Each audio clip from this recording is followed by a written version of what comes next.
दादी जानकी सचमुच ये तो फरिश्ता थी।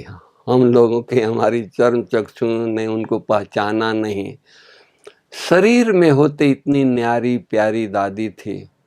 जब हम मेडिकल में पढ़ते थे तो माँ बाप और हमारा यही लक्ष्य था कि हम डॉक्टरी पढ़ करके गांव में हॉस्पिटल बनाएंगे, गांव वालों की सेवा करेंगे।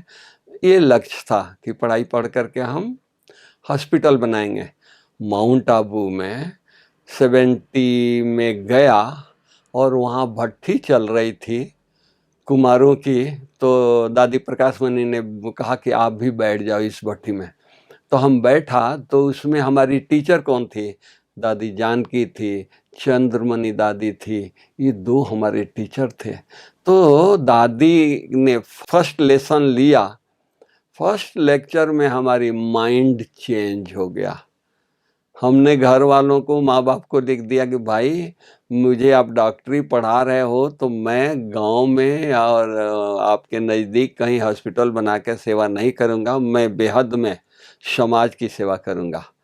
और हमारी बुद्धि बदल गई, जीवन में परिवर्तन आ गया। दादी में इतनी पावर थी, उनके लेक्चर में, उनके शब्दों में, अंदर से उनको निकलता था कि दिल में तीर की तरह चुभता था। मधुबन में हम 72 से हैं समर्पित रूप से, लेकिन कई दादी ने क्लास कराई, लेकिन उनकी शब्द, चाहे मुरली सुनाती थी, ऐसे लगता था एक एक शब्द दिल में चुभता है। दिल से सुनाती थी, अंदर से निकलता था। दादी 14 साल तक बाबा के साथ अखंड तपस्या किया कराची में। इंडिया में भी आए तो दादी को तपस्या से बड़ा शौक था।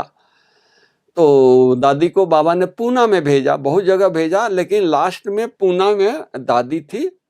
तो कोई भी कन्याएं आती थी तो उनको पूना में बाबा भेजते थे कि दादी के पास जाकर के ट्रेनिंग लो। वहाँ 8-10 कन्याएं हो गई तो दादी ने सब कन्याओं को ड्यूटी दे करके अपने एक कोने में चुप बैठ जाती थी। एक दिन बैठी थी तो 1 घंटा हो गया, 2 घंटा हो गया, 3 घंटा हो गया, हिले नहीं। एक कन्या की ध्यान वो दादी के ऊपर था, सेवा भी करती थी लेकिन एक नज़र दादी के ऊपर भी रखती थी। तो उसने नहीं रहा गया तो दादी के पास जाकर के पूछती है, दादी आप क्या कर रही हो? तो दादी मुस्कुरा करके बोलती है कि मैं अपने को कूट रही हूँ। वो कन्या हैरान हो गई कि यहाँ न उखली है, न मुसली है, न छेनी है, न हथौड़ा है, ये किससे कूट रही है? तो दादी बोली कि अपने अंदर जा करके क्या कमी है, कैसे बाबा को अपने अंदर दिल में बैठाएं, ये बाबा से मैं योग कर रही हूँ, ये कूट रही हूँ अपने आप को। तो मैंने कहने का मतलब कि क्यों सुनाया कि दादी का अपने ऊपर इतना लगन, इतना पुरुषार्थ। सफ़र भी बहुत किया, उनके साथ बाहर आना जाना भी बहुत रहा। दादी के साथ जाते थे, उनकी गाड़ी में बैठते थे तो दादी को देखते थे वो कुछ पढ़ती हैं, लेटर पढ़ेंगी, ईमेल पढ़ेंगी या मुरली पढ़ेंगे और थक जाएंगे तो बस सो जाएंगे। उनको इधर देखें उधर देखें, रोड पर क्या हो रहा है, कौन क्या कर रहा है, किसी से कोई मतलब नहीं। इसलिए दादी जहाँ भी जाती थी और उतरती थी तो फ्रेश उतरती थी। उनको थकावट नहीं होता था। लोग हैरान हो जाते थे कि दादी 4 घंटा रोड सफ़र करके आई है और एकदम फ्रेश है, सीधी क्लास में बोलते हैं नहीं मेरे को क्लास में ले चलो, मुंह धोने के लिए भी नहीं बोलती है। तो इतना फ्रेश कैसे? बाबा के साथ उनका कनेक्शन। विदेश से आते हैं, उनको कहते हैं कि भाई हम अभी अभी फ्लाइट से उतरे हैं, मुझे जेट लैग लगा है, मुझे रेस्ट करना है। दादी फ्लाइट से उतर करके सीधी क्लास में आती है, नहीं कोई हमको जेट लैग नहीं है, कोई थकावट नहीं है। बताइए, वो भी तो उसी प्लेन में है जो और भाई बहनें भी उस प्लेन में थे। तो ये दादी का जो ये था, बाबा के पास चली जाती थी, बैठी और बाबा के पास गई। कि एक बेगरी पार्ट था, बाबा को बहुत नशा था स्वर्ग का। अरे हम बाबा हमको स्वर्ग में ले जा रहा है, हम स्वर्ग के मालिक बनेंगे, हमारा स्वर्ग ऐसा होगा। बेगरी पार्ट है, 4 आना पैसा नहीं है, 400 बच्चे हैं, क्या नाश्ता करेंगे, क्या ब्रह्मा भोजन करेंगे, वो चिंता नहीं है। दोपहर को बाबा हिस्ट्री हॉल में 2-2:30 बजे डांस कर रहा है, नशे में चला गया है। दादी ब्रह्मा भोजन करके, और उनको भी योग को बहुत शौकीन थे, तो बगीचे में योग कर रही थी। देखा कि अब 2-2:30 बज गया है, चलो थोड़ा 10 मिनट हम भी रेस्ट करके आए। तो जा रही थी अपने कमरे में रेस्ट करने के लिए, तो देखा हिस्ट्री हॉल में लाइट जल रही है, आवाज आ रही है, तो सोचा कि कोई पार्टी आई होगी। तो उन्होंने सोचा कि कौन समझा रहा है, जरा देख के आए। तो देखने गई, दरवाजे से जैसे झांकी तो बाबा डांस कर रहा है। बाबा की नजर पड़ी तो बाबा कहता, अरे बच्ची इधर आओ इधर। अरे बाबा, ये बूढ़ा शरीर छोड़ेगा, कल तो स्वर्ग में जाएगा, श्री कृष्ण बनेगा, श्री नारायण बनेगा। नशा। दोपहर को भोजन ब्रह्मा भोजन हो गया, शाम को क्या ब्रह्मा भोजन बनेगा उसकी चिंता नहीं है, स्वर्ग की नशा है बाबा को। तो दादी को भी इस तरह से नशा था। तो दादी विदेश भी गई, हमारे सामने की बात है। अव्यक्त बाप दादा आए थे और दादी आगे बैठी थी। दादी को बुलाया बाबा ने और कहा कि बच्ची, आपको विदेश जाना है। दादी ने कहा कि बाबा, हम तो इंग्लिश जानते नहीं हैं, हिंदी भी इतना मुझे नहीं आती है, हम तो सिंधी बोलते हैं, हम विदेश जाकर के क्या करेंगे। तो बाबा ने कहा कि मधुबन बनाना है, लंदन को मधुबन बनाना है। अरे मधुबन बनाना है तो कुछ डॉलर भी तो दो। कोई डॉलर नहीं, टिकट मिल गया और आज तो हम व्हील चेयर खींच करके बड़े शौक से जाते हैं। उन दिनों में बेगरी पार्ट था, कोई अटैची नहीं थी। दादी एक थैला कांख में डाला, चल दिया मस्त फकीर। और वहाँ जा कर के दादी लंदन में एक छोटा सा रूम, मैं लंदन गया तो मेरे को बाबा भवन दिखाया गया कि दादी पहले यहाँ से शुरुआत हुई है। तो एकदम छोटा सा, कि इतना छोटा सा था कि मैं क्या बताऊं। तो दादी को तकलीफ कमर में हमेशा रहती थी, तो जमीन में सोती थी, वहीं सोना, वहीं क्लास करना, वहीं कोर्स कराना, वहीं सब कुछ। एक बार की बात है, जैसे दिवाली पर इंडिया में लोग घर सजाते हैं, पुराने चीज़ निकाल देते हैं, नए चीज़ खरीद करके लाते हैं। तो वहाँ क्रिसमस पर लोग ऐसा करते हैं कि पुराने चीज़ को बाहर निकाल देते हैं, नए चीज़ खरीद करके घरों में रखते हैं। तो किसी ने अपने दरवाजे को पल्ला वो निकाल करके बाहर डाल दिया रोड के किनारे, और नया अपने घर में लगाया होगा। तो वो देखा दादी 1 सप्ताह से पड़ा है, कोई ले नहीं जा रहा है। तो 2 भाइयों को बोला कि वो पल्ला उठा करके लाओ।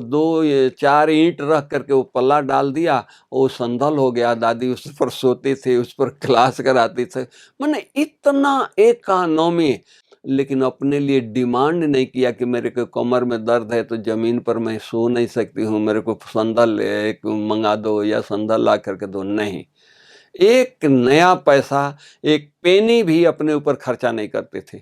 हम लोगों विदेश से 4 साल के बाद आई तो क्लास कराई हम लोगों की, मधुबन निवासियों की। तो बड़े नशे से दादी बोलती थी, 4 साल विदेश में रही हूँ, 4 साल के बाद मधुबन आई हूँ, लेकिन एक लंदन का रुमाल यूज नहीं किया हूँ, विदेश का एक रुमाल यूज नहीं किया हूँ। जो यज्ञ से दीदी भेजती थी उनको कपड़ा, और वो कपड़ा दीदी जो भेजती थी यज्ञ का पहनती थी। इतनी त्यागी, इतनी तपस्वी मैंने नहीं देखा किसी को। और उनकी एक और बातें सुनाएं कि दादी जब बेगरी पार्ट था तो पुरानी अपनी वो यज्ञ से कपड़ा नहीं लेती थी। कपड़ा हम लेंगे तो खर्चा होगा, तो जो कपड़ा था उसको ही, उससे ही अपना समय पास करती थी, वही पहनती थी। वो फट गया था, उसको पेवन लगा करके, चत्ती लगा करके, सिलाई करके पहनती थी। दीदी को देखा नहीं जाता था, दीदी एडमिनिस्ट्रेटिव थी। तो मम्मा के जाने के बाद दीदी को बाबा ने बनाया था। तो दीदी ने कहा कि जानकी, आप क्यों अपने को ये करती है, आप कपड़ा ले लो ना। तो दीदी को बोलती, नहीं दीदी, काम चल जाता है ना, तो क्या करना है। तो दीदी ने बाबा को कहा बाबा पुरानी कपड़ा पहनती है, फटी हुई कपड़ा चत्ती लगा के पहनती है और कपड़ा जग से नहीं लेती है। तो बाबा ने बोला कि बच्ची को बुलाओ। दादी बाबा के आगे गई तो बाबा ने कहा कि बच्ची, मेरा बाबा का धोती फटा हुआ है, तुम सिलाई करके चत्ती लगा करके दो। आज से बाबा वो सिलाई हुआ चत्ती लगाया हुआ धोती पहनेगा। मतलब इतना इकोनॉमी का अवतार थी। एक बार वो बीमार पड़ी, उनको अहमदाबाद ले गए, बहुत पुरानी बात सुना रहे हैं, तो थोड़ी बहुत सीरियस, तो दादी ने अपने हर चीज दान कर दिया। सरला दीदी के पास एक ही सेंटर था सुख शांति में, वहाँ हम लोग रहते थे तो दादी वहीं थी, तो हर चीज दान कर दिया, अपने सारा कपड़ा वो नहीं अब मैं जा रही हूँ। अरे दादी जब तक है तब तक तो रखो, नहीं नहीं मुझे कुछ नहीं चाहिए, सब कुछ ले जाओ। सब बहनों को सब भाइयों को दान कर दिया। फिर दादी ठीक हो गई, तो दादी के पास तो कोई कपड़े की कमी नहीं। मैंने दादी का बैराग, दादी का अपने ऊपर बहुत अटेंशन था। एक बार बीमार हुई, बहुत कमजोर हो गई थी, तो बड़ी दादी ने कहा कि इनको ले जाओ अहमदाबाद में, वहाँ थोड़ा रेस्ट कराओ, डॉक्टर को दिखाओ। तो मैं दिखा करके लोटस में रखा। एक लंदन की अनन्य माता उन दिनों में दादी को यज्ञ को बहुत मदद की थी, तो वो शरीर छोड़ दिया था। तो दादी को मैसेज आया, तो दादी ने कहा कि आज गुरुवार है, मैं उसके लिए साबूदाने का भोग मैं बनाऊंगी। और दादी कमजोर थी, वीक थी, लेकिन वो भोग बना रही थी। बहनें उनके आजू बाजू खड़ी थी। 2 मिनट चलाया होगा तो वीकनेस के कारण फिर धीरे से बैठ रही थी, तो बहनों ने गोदी में पकड़ करके उनको पकड़ करके बैठा दिया। तो दादी 2 मिनट के बाद जब आंखें खोली तो दादी पूछती है कि मेरा फेस कैसा था। ये नहीं कि मुझे क्या हो गया, नहीं कि कुछ भी हो, फेस खराब तो नहीं हुआ। वीकनेस में मैं गिर गई या कुछ हुआ, बेहोश हो गई, तो मेरा फेस तो नहीं खराब हुआ। नहीं दादी, फेस में कोई परिवर्तन नहीं। उनके चेहरे और चलन से सेवा होती थी, सेवा करती थी। उनको एक ही इच्छा थी कि मैं शरीर छोड़ूं तो मेरे ऊपर एक पेनी खर्चा नहीं होना चाहिए।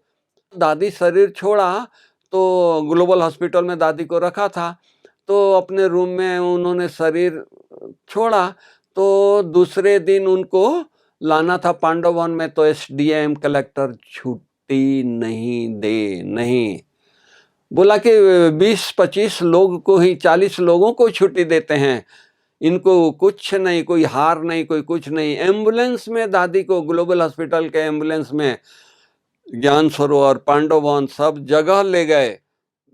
लेकिन उन दिनों में तो मार्केट बंद, फूल नहीं, बाजार ही नहीं खुला है, तो कहीं फूल नहीं, कोई कुछ नहीं। 1 पैसा का फूल दादी के ऊपर खरीद कर नहीं चढ़ाया गया। जो गार्डन में, बाबा के बगीचे में जो फूल था, ज्ञान सरोवर में, पांडव भवन में, शांति वन में, उसी फूल को दादी के ऊपर चढ़ाया गया। और दादी को एम्बुलेंस, ट्रक भी नहीं सजाया गया। ट्रक सजाने में भी कपड़े लगेंगे, ये लगेंगे, वो लगेंगे, कुछ खर्चा होगा, वो भी नहीं। एम्बुलेंस में, बंद एम्बुलेंस में दादी चारों धाम के चक्कर लगा करके नीचे लाए, उनके रूम में ले गए। तो उनके रूम में, शक्ति भवन में गाड़ी से उतारा एम्बुलेंस से, तो स्ट्रेचर में उतारा, क्योंकि एम्बुलेंस में स्ट्रेचर होता है, और स्ट्रेचर में उनके रूम में और शक्ति भवन के आगे रख करके, और वहीं से शक्ति स्तंभ तक उनको ले गए और अंतिम संस्कार किया गया। लोग थे लेकिन किसी को भी अलाउ नहीं किया सरकार ने, गवर्नमेंट ने, पुलिस वालों ने। केवल 50-60-100 लोग होंगे, इससे ज़्यादा नहीं। तो दादी के अंतिम संस्कार में भी एक नया खर्च नहीं हुआ। नहीं तो दादी नॉर्मल टाइम पर शरीर छोड़ती तो देश विदेश के इतने लोग आ जाते, कितने खर्चा होता।